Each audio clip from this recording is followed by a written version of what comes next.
बिस्मिल्लाहिर्रहमानिर्रहीम। Dear student, उम्मीद है आप खैरियत से होंगे। जैसे कि आपको पता है, हमने एटॉमिक स्ट्रक्चर का यूनिट स्टार्ट किया हुआ है और हमारा कल जो नॉलेज कंप्लीट हुआ था, आज हम उसकी थोड़ी बहुत प्रैक्टिस करने के लिए टेस्ट योरसेल्फ के बारे में डिस्कस करेंगे कि आया कि जो चीज़ हमने पढ़ी है उसको टेस्ट करने के लिए चंद एक क्वेश्चंस को हम यहाँ पे करेंगे। लेकिन उन क्वेश्चंस को करने से पहले हमने जो कल रूल पढ़े थे, अगर आपको याद हो तो ज़रा रिकॉल कीजिएगा। रूल क्या था? अफ़बा प्रिंसिपल, पॉली एक्सक्लूजन प्रिंसिपल और हुंड्स रूल। इन रूल्स को हमने डिफरेंट एग्जांपल्स के साथ डिस्कस भी किया था कि अफ़बा प्रिंसिपल क्या होता है, बिल्डअप के इलेक्ट्रॉन फील्ड होते हैं in increasing energy order. Hund's rule क्या होता है कि अगर आपके पास डीजेनरेट ऑर्बिटल है तो सबसे पहले इलेक्ट्रॉन क्या करेंगे, सेपरेट ऑर्बिटल में फिल करेंगे। पॉली एक्सक्लूजन प्रिंसिपल क्या था कि electron must be an opposite spin. तो ये सारी चीजें एक सिमुलेशन है, उससे देखने के बाद हम नेक्स्ट जो है मूव करते हैं कि आया के इलेक्ट्रॉनिक कॉन्फ़िगरेशन को कैसे लिखते हैं और साथ में हम टेस्ट योरसेल्फ की बात करेंगे। जी, तो सिमुलेशन ओपन कीजिए। सिमुलेशन से इन्हीं रूल्स को जो है हमने दोबारा से चेक करना है कि आया कि ये देखें, हमारे सामने अगर हम हाइड्रोजन की बात करें तो ये देखें एक इलेक्ट्रॉन है, एक ही फिल होगा।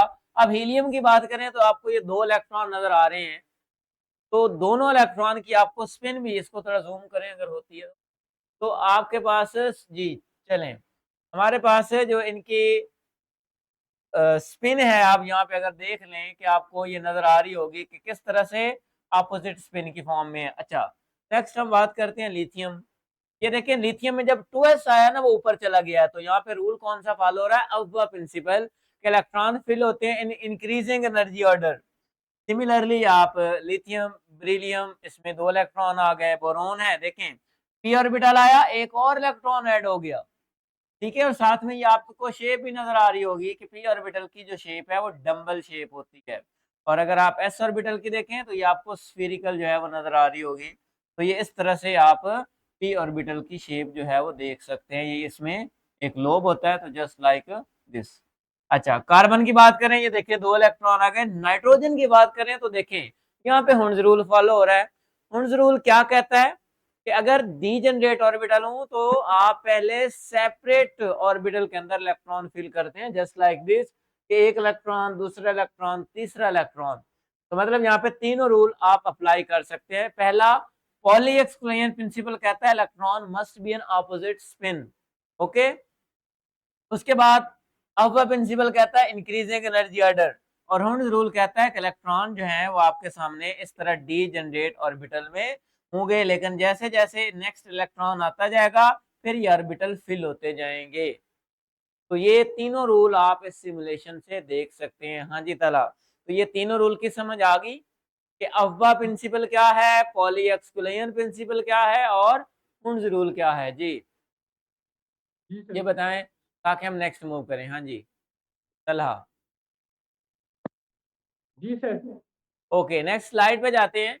तो स्लाइड पे अगर आप देखें तो इलेक्ट्रॉनिक कॉन्फ़िगरेशन जो है, यहाँ पे आपको ये नजर आ रही होगी कि अब इस पे इलेक्ट्रॉनिक कॉन्फ़िगरेशन जब हम करेंगे तो सबसे पहला रूल एनर्जी लेवल डायग्राम, जिसकी अभी हम बात कर रहे थे अफ़बा प्रिंसिपल की। Electron occupy the lowest energy subshell first before filling higher energy level. तो ये अभी हमने बात की कि ये देखें, आपको नजर आ रहा है कि पहले 1s में, उसके बाद 2s में, फिर आपके पास 2p में, 3p, 3s, 3 and 4s, 3d, 4p and so on. तो यहाँ पे लिखा हुआ है कि 4s subshell has a lower energy level than the 3d। तो इसलिए 3d में इलेक्ट्रॉन, इसके लिए n+l रूल से पता चलता है। आप इसमें भी n+l रूल की वैल्यू फाइंड करें तो दोनों में, इसमें आएगी n की वैल्यू 4 है, s की वैल्यू 0। इधर आपके पास n की वैल्यू 3 है, l की वैल्यू 2। इन इधर 5 है, इधर 4 है, तो जिधर n+l की वैल्यू लो होती है उधर इलेक्ट्रॉन पहले फिल होता है। ठीक है, तो ये आपके पास रूल फर्स्ट है कि जब भी इलेक्ट्रॉनिक कॉन्फ़िगरेशन फिल करें, आगे टेस्ट योरसेल्फ में जब बात आएगी तो मैंने आपसे पूछना भी है कि पहले 4s में क्यों आया है, 3d में क्यों नहीं गया। तो आपने कहना है कि इसकी एनर्जी लो है, इसके n+l वैल्यू कम है और इसलिए 4s में इलेक्ट्रॉन फर्स्ट फिल होगा। सेकंड अगर आप रूल्स की बात करें, सेकंड रूल है ऑर्बिटल डायग्राम। ये आपको ऑलरेडी पता है कि आपके पास इलेक्ट्रॉन ऑर्बिटल में और सब शेल में कैसे फिल होते हैं। कि ये आपके सामने 2s है, ठीक है, ये आपके पास 2p है, इसी तरह आप 1s 2s 2p, तो ये इनके आपको ऑलरेडी पता है कि इसको इलेक्ट्रॉन को फिल कैसे किया जाता है। तो ये बताने का मकसद ये था कि जब भी इलेक्ट्रॉनिक कन्फिग्रेशन लिखें इस तरतीब को फॉलो करें। अच्छा, सम टाइम ना ऐसे भी लिखा होता है 2px 2py एंड 2pz, तो यही मतलब होता है कि ये एक एक ऑर्बिटल इसमें इलेक्ट्रॉन फिल होते हैं। तो आप बॉक्स बना लें, ये इस तरह लिखनी है। अच्छा, नेक्स्ट है सब शेल जो नोटेशन है उसको कैसे रिप्रेजेंट एक्चुअल में कैसे करते हैं, ये मैंने आपके सामने एक इलेक्ट्रॉनिक कन्फिग्रेशन मैग्नीशियम की लिखी 1s2 2s2 2p6, मतलब p में टोटल 6 इलेक्ट्रॉन होते हैं। ये सब शेल में जब लिखा जाता है इलेक्ट्रॉनिक कन्फिग्रेशन। जब ऑर्बिटल की बात होती है तो फिर हम p के आगे ऑर्बिटल 3 है, 2px 2py 2pz, उनको अलग अलग लिखते हैं। लेकिन आप उनकी कंप्लीट इस तरह से एक सब शेल की नोटेशन भी लिख सकते हैं। अब इसमें देखें, ये 3s में जब इलेक्ट्रॉन चला जाता है, 2 इलेक्ट्रॉन चले गए, अब 3s यहाँ पे नहीं है, इसलिए Mg पॉजिटिव 2 आ गया। मतलब इस तरह कैटाइन और एनाइन का भी आपको पता चल जाता है। यहाँ पे देखें क्लोरीन एटम है, तो यहाँ पे देखें 1s2 2s2 2p6 3s2 and 3p5। तो p में मैंने आपको बताया टोटल 6 इलेक्ट्रॉन होते हैं, ठीक है, इसलिए आपके पास जब तक 6 इलेक्ट्रॉन पूरे नहीं होते, आप चाहें तो उनको सेपरेट ही लिखा करें, मतलब 2px 2py 2pz 3px 3py and 3pz। तो ये आपने ख्याल रखना है कि आप सब शेल की नोटेशन भी लिख सकते हैं जैसे ये लिखा हुआ है, या ऑर्बिटल की, लेकिन वो डिपेंड करता है कि आप इलेक्ट्रॉनिक कन्फिग्रेशन कौन से एलिमेंट की कर रहे हैं। इसी तरह शॉर्ट एंड इलेक्ट्रॉनिक कन्फिग्रेशन भी है, मतलब अगर आपका एटॉमिक नंबर अगर ज्यादा है तो उसको शॉर्ट हैंड इलेक्ट्रॉनिक कन्फिग्रेशन भी लिखी जाती है। वो मैं आपके सामने चंद एक एग्जांपल लिखता हूँ। एक तो ये लिखी हुई है, हम सिंपल से शुरू करते हैं। लाइक आप नाइट्रोजन की बात कर लेते हैं, ठीक है, और नाइट्रोजन में आपके पास जो नोबल गैसेस पहले आती है हीलियम, और हीलियम में इलेक्ट्रॉन कितने होते हैं, 2 इलेक्ट्रॉन होते हैं। मतलब इसकी जगह पे आप 1s लिखने की बजाय आप हीलियम भी लिख सकते हैं। आगे आ जाएगा आपके पास 2s2, और p में आपको पता है 3 इलेक्ट्रॉन होते हैं, तो ये टोटल 5 वैलेंस इलेक्ट्रॉन और 2 इनर शेल, टोटल 7 इलेक्ट्रॉन हो गए, ठीक है।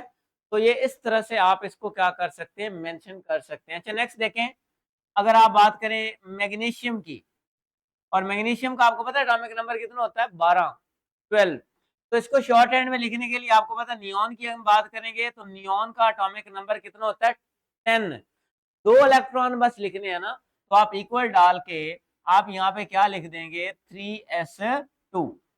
तो अगर आप मैग्नीशियम की बात करें तो यहाँ पे यहाँ तक इलेक्ट्रॉन 10 पूरे हो गए, और बाकी जो 2 इलेक्ट्रॉन है वो आप ऐसे लिख सकते हैं। इसको बोलते हैं शॉर्ट हैंड इलेक्ट्रॉनिक कन्फिग्रेशन। मतलब अगर आप कम स्पेस पे इलेक्ट्रॉनिक कन्फिग्रेशन लिखना चाहते हैं तो नोबल गैसेस के को यहाँ पे लिखते हैं, इसमें 10 इलेक्ट्रॉन आ गए और बाकी जो इलेक्ट्रॉन बचेंगे वो यहाँ पे आ जाएंगे। इधर देखें तो यहाँ पे आपके सामने ये इलेक्ट्रॉनिक कन्फिग्रेशन, आर्गॉन यहाँ पे 18 को रिप्रेजेंट कर रहा है, 18। कैल्शियम की लिखनी है, कैल्शियम का एटॉमिक नंबर होता है 20। तो इसका मतलब 18 आर्गॉन के अंदर आ गए, और जस्ट 2 इलेक्ट्रॉन बचेंगे तो वो हम 4s2 लिखेंगे। तो ऑर्गॉन में ये सारे के सारे इलेक्ट्रॉन ऑर्गॉन के अंदर आते हैं। कैसे, टोटल 18 इलेक्ट्रॉन है, देखें 2 4 6 10 12 और 6 18, और 3p के बाद आपको पता 4s आता है। ये आप n+l रूल से भी, या वो जैसे आपको एक नोटेशन थी अगर आपको याद होता था, स्कूल स्कूल पब्लिक स्कूल, ये याद है, कहीं पढ़ा था तलहा? हाँ, पढ़े पढ़े पढ़े। हाँ, तो इस तरह से आप अपनी मर्जी से जो है ना उसको याद रख सकते हैं कि आया कि हमारे सामने लेजर की तरह।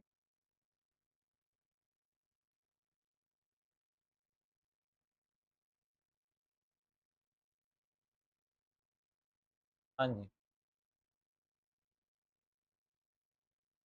चले यहाँ से आपके पास, ठीक है, ओके, तो ये बेसिकली आप, ओके, तो हमारे पास ये एक शॉर्ट हैंड इलेक्ट्रॉनिक कॉन्फ़िगरेशन। अच्छा, ये ना एक केस स्टडी मैंने आपको दिया है कि आपको ये तो पता चल गया कि इलेक्ट्रॉनिक कॉन्फ़िगरेशन कैसे लिखते हैं, इस नॉलेज तक आपको ये इन्फॉर्मेशन मिल गई कि कोई भी एलिमेंट हो तो उसकी इलेक्ट्रॉनिक कॉन्फ़िगरेशन को कैसे मेंशन किया जाता है। लेकिन अगर आपको इलेक्ट्रॉनिक कॉन्फ़िगरेशन से उसकी पोजीशन देखनी हो कि पीरियोडिक टेबल के अंदर एलिमेंट कहाँ पे हैं, तो उसके लिए आपके सामने ये एक केस स्टडी है, और उसी केस स्टडी को देखते हुए आप ये एक देखेंगे कि एक चैलेंज सॉल्व करेंगे कि आप आइडेंटिफाई करते हैं किसको, position of the element in the periodic table using the electronic configuration. तो जैसे आपके पास है ये क्रिप्टॉन है, हमने क्रिप्टॉन का जस्ट वैलेंस शेल लिखना है। वैलेंस शेल यहाँ पे 4s2 और 4p6 है। बेसिकली ये जो वैलेंस शेल होता है ना, जिसका प्रिंसिपल क्वांटम नंबर 1 होता है, उसको वैलेंस कंसीडर करते हैं। 3 को यहाँ पे नहीं कर रहा है क्योंकि 3 का प्रिंसिपल क्वांटम नंबर कम है। तो वैलेंस शेल में उनका प्रिंसिपल क्वांटम नंबर सेम होता है, ये चीज आपने याद रखनी है। मैं आपको एक और एग्जांपल भी दूंगा, जैसा कि आपके सामने अगर हम बात करें कार्बन की, तो कार्बन में देखें 1s2 है, 2s2 है एंड 2p2 है। अब इसमें आपके पास वैलेंस शेल दो ऑर्बिटल का सेम है, एक s का और एक p का, ठीक है। तो अगर आप इसकी बात करें, एक s का है और एक p का है, तो इसका मतलब वैलेंस शेल टोटल कितने हैं कार्बन के अंदर, 4 हैं, ठीक है। मैं आपको इसका जो है कलर चेंज करके यहाँ पे लिख देता हूँ। यहाँ पे अगर आप बात करें कि कार्बन है, तो आप यहाँ पे लिखेंगे 1s2, 2s2 एंड 2p2। तो वैलेंस शेल यहाँ पे देखें कितने हैं कार्बन के अंदर, 4 हैं, आपको नजर आ रहे हैं ना, चला, जी सर। तो 4 वैलेंस हैं। इसी तरह यहाँ पे वैलेंस शेल कितने हैं। अच्छा खैर, ये बताने का मकसद कि यहाँ पे ये जो 4 है, ये किस चीज को रिप्रेजेंट कर रहा है, हाईएस्ट एनर्जी लेवल, ये रिप्रेजेंट करता है पीरियड नंबर। मतलब अगर यहाँ पे 3 लिखा हुआ है तो थर्ड पीरियड, 2 लिखा हुआ है तो सेकंड पीरियड, 1 लिखा हुआ है तो फर्स्ट पीरियड। तो वहां पे जो प्रिंसिपल क्वांटम नंबर है वो किस चीज को रिप्रेजेंट कर रहा है, पीरियड नंबर को। अगर हम बात करें पी, तो पी आपको पता है किस चीज को रिप्रेजेंट कर रहा है, कि लास्ट इलेक्ट्रॉन है, जिस ऑर्बिटल में लास्ट इलेक्ट्रॉन होते हैं वो ब्लॉक्स को रिप्रेजेंट करता है। तो यहाँ पे कौन सा ब्लॉक है, पी ब्लॉक, क्योंकि वैलेंस इलेक्ट्रॉन के लास्ट इलेक्ट्रॉन किस ऑर्बिटल में है, पी में है, तो इसलिए कौन सा ब्लॉक है, पी ब्लॉक। इसके बाद आपने यहाँ पे देखना है कि वैलेंस इलेक्ट्रॉन अगर आपके पास जस्ट यहाँ पे एस है, मतलब आपके पास 2s2 होता, तो आपके पास अगर एस एस एलिमेंट है, तो वो क्या होगा, जितने एस ऑर्बिटल में इलेक्ट्रॉन होंगे उतना ही उसका क्या होगा, ग्रुप नंबर होगा। मतलब अगर हम यहाँ पे बात करें कि एस ऑर्बिटल में number of electron equal to its group number, कि अगर आपके पास 2s2 है तो आप कहते हैं सेकंड ग्रुप है, अगर आपके पास 2s1 है तो आप कहते हैं फर्स्ट ग्रुप है, क्योंकि एस में तो मैक्सिमम 2 ही इलेक्ट्रॉन आ सकते हैं ना। तो इसका मतलब एस में वैलेंस शेल आपके पास ग्रुप 1a और 2a ही है, ऐसे है ना, क्योंकि 1a में एक इलेक्ट्रॉन है और उसको फर्स्ट ग्रुप नाम देते हैं, 2a में 2 इलेक्ट्रॉन है तो उसको आप सेकेंड ए और एस ब्लॉक एलिमेंट भी कहते हैं। तो एस ब्लॉक एलिमेंट के लिए पहचान ये है, जितने एस में इलेक्ट्रॉन होंगे उतना उसका ब्लॉक नंबर होगा, ग्रुप नंबर होगा। अच्छा, पी ऑर्बिटल में अगर आप देखें यहाँ पे, in p orbital by adding 10 electron to valence electron, मतलब आप 10 इलेक्ट्रॉन ऐड करते हैं वैलेंस इलेक्ट्रॉन में, तो आपके पास 6 और 2 8, तो आप लिखते हैं 8 प्लस 10, 18 आपका ग्रुप नंबर है। 18 ग्रुप नंबर का मतलब 8a ग्रुप नंबर है, कौन सा, 8a या 18 ग्रुप नंबर अरेबिक में और रोमन में, दोनों में आपको पता होना चाहिए कि 8a ग्रुप नंबर या 18 ग्रुप नंबर। पर आपने इसी तरह डी ऑर्बिटल में n+1 D and ns electron होते हैं। तो ये बताने का आपको जस्ट मकसद ये था कि आपके पास अगर आपको आइडेंटिफाई करना पता चल जाए ना कि आप चाहते हैं कि इलेक्ट्रॉनिक कॉन्फ़िगरेशन लिखी हुई है इसी से मैंने देखना है कि किस ब्लॉक्स में है, किस पीरियड में है और कौन सा इसका ग्रुप नंबर है, तो आप इलेक्ट्रॉनिक कॉन्फ़िगरेशन से बता सकते हैं। ये कोई आपके सामने इतना कोई मसला नहीं है। आपका ये एक होमवर्क भी है कि आपने क्या करना है, ये जो आपको नज़र आ रहे हैं एलिमेंट, इनकी इलेक्ट्रॉनिक कॉन्फ़िगरेशन को एक दफ़ा लिखना है, चेक करना है, ठीक है?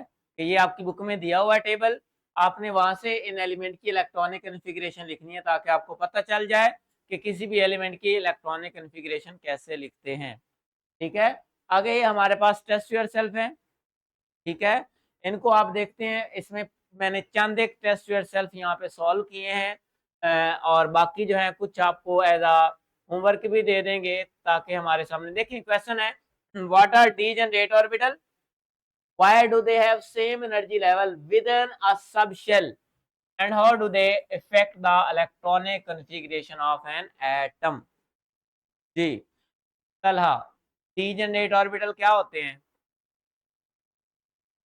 डीजेनरेट ऑर्बिटल जिनकी सेम एनर्जी होती है। सेम एनर्जी होती है, गुड। तो degenerate orbital have same energy. P orbital है px, py, pz, ठीक है? तो इसलिए आपके पास उनकी एनर्जी सेम होती है जस्ट लाइक दिस कि ये हमारे पास डीजेनरेट ऑर्बिटल हैं, इसमें ये याद रखना है। फिर है प्रिंसिपल क्वांटम नंबर क्या है और ये क्या इंडिकेट करता है?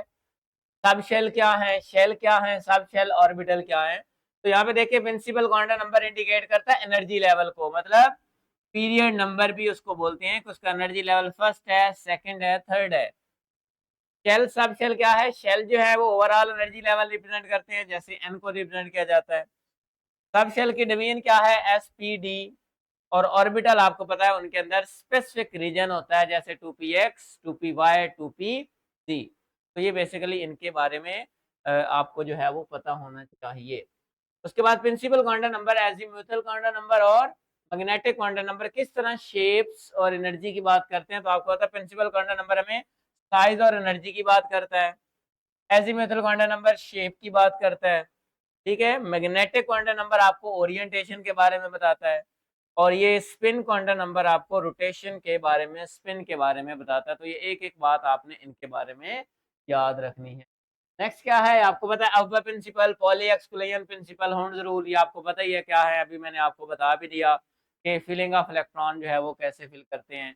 ये आपके पास दोबारा मैंने एनर्जी ऑर्डर दिखा दिया, किस तरह से इलेक्ट्रॉन को फिल किया जाता है। तो ये आपको इंक्रीजिंग ऑर्डर जो है वो इस तरह से आप इनके अंदर, तो आप मुझे बताएं 4s में इलेक्ट्रॉन पहले फिल होगा या 3d में? इधर से देख के बताएं।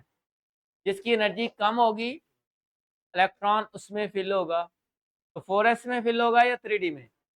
जी, दोबारा बोलिएगा। मैंने कहा इलेक्ट्रॉन 4s में पहले फिल होगा या 3d में? 4s में सर। 4s में होगा। यहाँ पे आपको ऑर्डर भी नजर आ रहा है कि 4s में इलेक्ट्रॉन फिल होगा। अच्छा, इसका आंसर बताएं।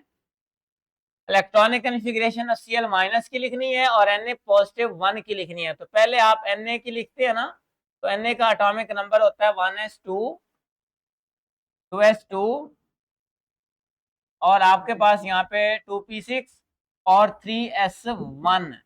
अभी ये 11 है, जब एक सोडियम में Na पॉजिटिव 1 आता है तो इसका मतलब क्या है? एक इलेक्ट्रॉन चला गया Na पॉजिटिव, तो ये लास्ट वाला इलेक्ट्रॉन फिर नहीं लिखेंगे, तो आप लिखेंगे 1s2, 2s2 एंड 2p6। इसी तरह आप Cl माइनस की भी लिख सकते हैं, पहले Cl की लिख लें 1s2, 2s2, 2p6, 3s2 and 3p। यहाँ पे आप 1 बाय 1 जो है वो लिख सकते हैं x, y एंड z। तो आप देखें ये आपके पास कितने इलेक्ट्रॉन हो गए, यहाँ पे आप देखें 10, 12, 13, 14, 15, 16 और 17। तो ये इस तरह से आप इनमें इलेक्ट्रॉन जो है वो फिल कर सकते हैं। अब एक इलेक्ट्रॉन और ऐड हो जाएगा, तो यहाँ पे मतलब माइनस का मतलब इलेक्ट्रॉन ऐड होना और प्लस का मतलब इलेक्ट्रॉन रिमूव होना। तो पहले न्यूट्रल की लिखा करें, उसके बाद एक इलेक्ट्रॉन माइनस है तो एक इलेक्ट्रॉन उसमें ऐड कर दिया करें। तो ये आपके पास इस तरह से, ये आपको पता है how many orbital are, S में कितने होते हैं? 1, पी में 3, डी में 5, एफ में 7। तो ये आपको पता ही है ऑर्बिटल कितने होते हैं, या मैंने आपको फॉर्मूला भी बताया था, वैसे भी सब शेल के अंदर ऑर्बिटल जो है वो फाइंड कर सकते हैं एल की वैल्यू से। इसका ना आपके पास ग्राउंड स्टेट क्या होती है और एक्साइटेड स्टेट क्या होती है ये भी आपको पता है। या आप 1s है, इसी तरह 2s है, तो इसी तरह ये 2px में इलेक्ट्रॉन का यहाँ पे जाना, इसे हम एक्साइटेड स्टेट कहते हैं। ठीक है, तो ये बेसिकली टेस्ट योरसेल्फ थे हमारे पास, इनको हमने देखा। और इसी तरह आपने देखना है, इसका स्किल भी देखना है। कल हम नया नॉलेज स्टार्ट करेंगे जिसमें आप पीरियोडिसिटी के बारे में डिस्कस करेंगे। यहाँ तक अगर आपका कोई क्वेश्चन है तो आप कर सकते हैं, अदरवाइज हम कल जो है इसको नेक्स्ट नॉलेज स्टार्ट करेंगे। जी तलहा, कोई क्वेश्चन है? नहीं ओके, अल्लाह हाफिज।